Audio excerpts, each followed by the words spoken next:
Hello YouTube, I am Orange Peter, and today I'm going to give you a quick tip about how to loopize code. That's the technical term that I came up with. So what is this, you may ask?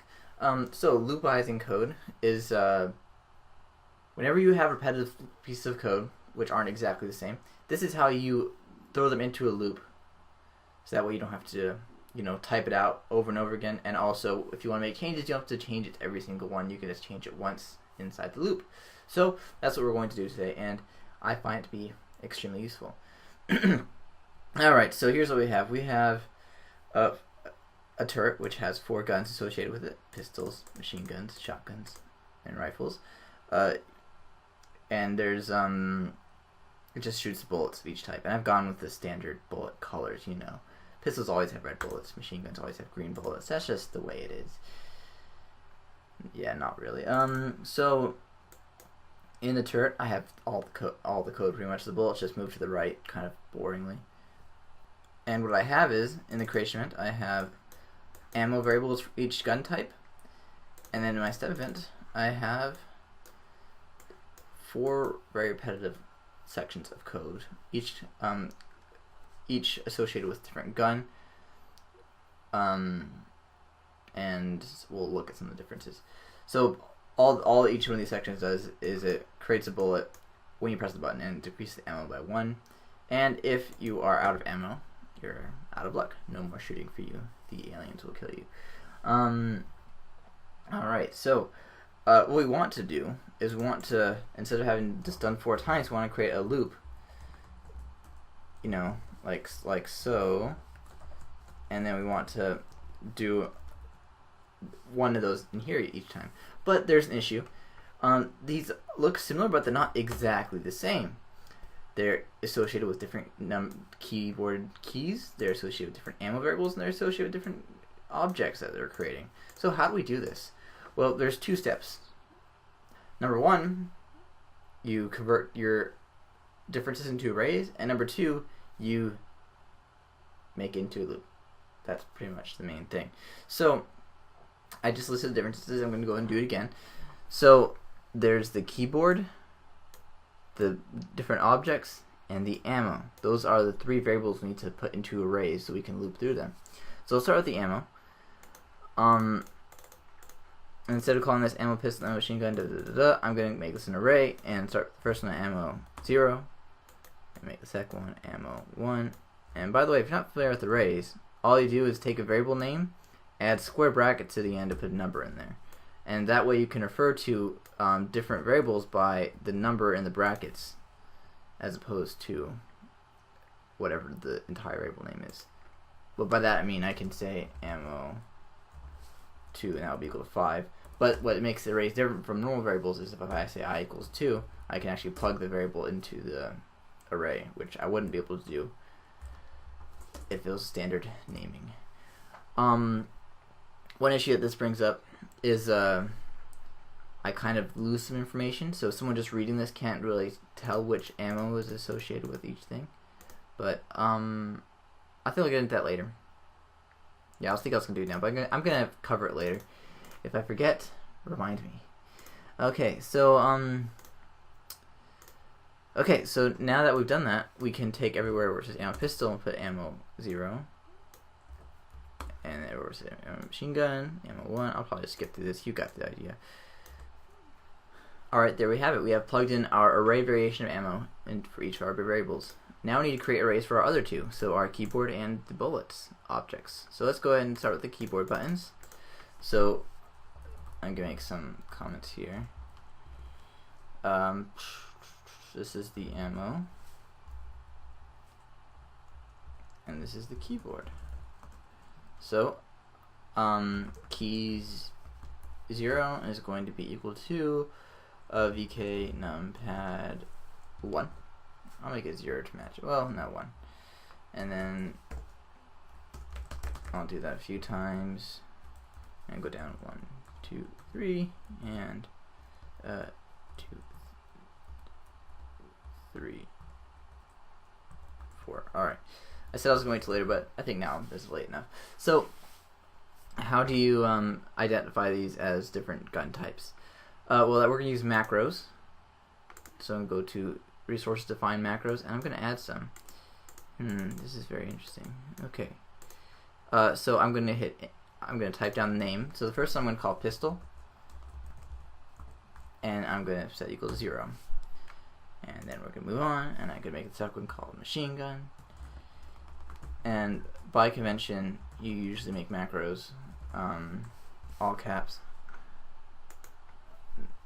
just because they're constants. So and then shotgun is 2, and then add another one as rifle 3. All right, so that's how that works. And now, yes, save changes.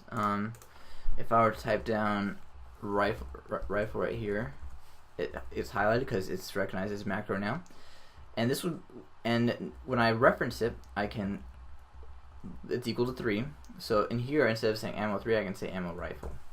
All right, and this would have been exactly the same as if I had made a variable up here and said rifle equals 3, except it's a global variable and it's a constant. It cannot be changed, which makes it more memory efficient, I think.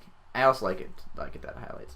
So instead of putting all these numbers here, we can just say put in the variable name, which, even though it looks very similar to what we started with, this is much better, because even though they're variables, they're still numbers. The computer sees them as numbers, but the variables are used for our benefit, and the numbers make all the difference. So I'm going to just go ahead and fill this in with the corresponding thing. Each one, shotgun,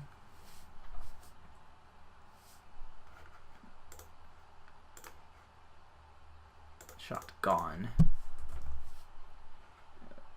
Okay, yeah, save it. So now if I hit space, there we go. Pistol, machine gun, shotgun, rifle.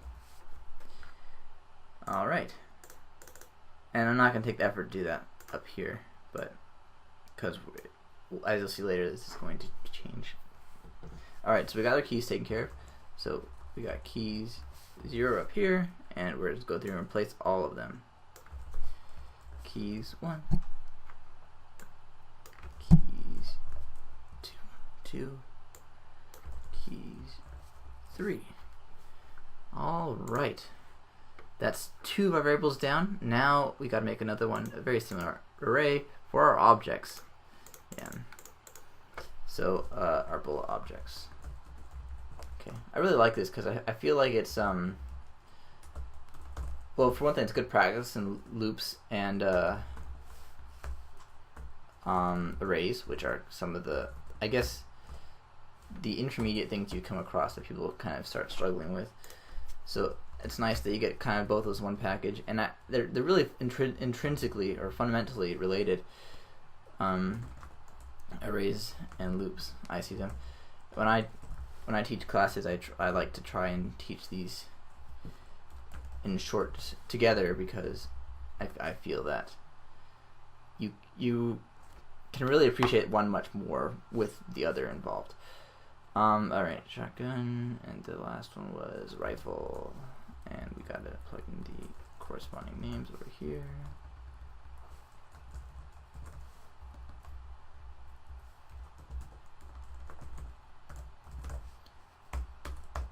Okay, gun. Okay, machine gun.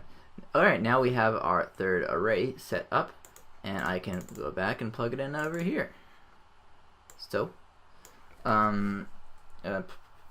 bullet 0. Did I call it bullet or bullets? I call it bullets.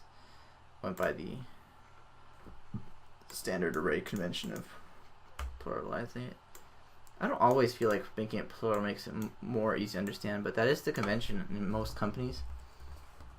Like, when I've had opportunities to talk to software engineers over the year, most of them say that within the company, they keep the convention to always make your arrays plural. But I don't always think that. That makes sense because I'm saying the third bullet. So, but yeah, that's just the way English language works, I guess. Alright, so we have now created arrays corresponding to each of our differences. Alright, and if you look at it, if you look at the differences now, they're more subtle. The only difference between each one of these variations is the numbers that I'm plugging into the arrays. See that? And once you're at that point, we can create a loop. So I'm going to go ahead and set up my loop for var I equals 0, I less than 4, I plus plus. If you're not familiar with loops, it's not that bad. We start at I equals 0. We continue increasing I by 1 each iteration for as long as I is less than 4. Is how that would read. That's a terrible explanation. I'll probably make a tutorial about loops someday. I don't think I ever have. You can find it, I'm sure, if you want to. Alright, so we're going to be going through our general case for this. And wherever you see a number in the array, we're going to plug an I. And that'll be all we need to do. So if keyboard check, it's just exactly the same each time, so I can type that exactly. And then its keys I, it's our ith key.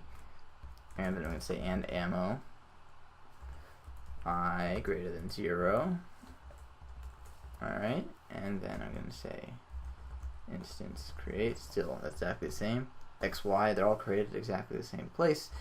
And bullets I, our ith bullet, and ammo I minus minus.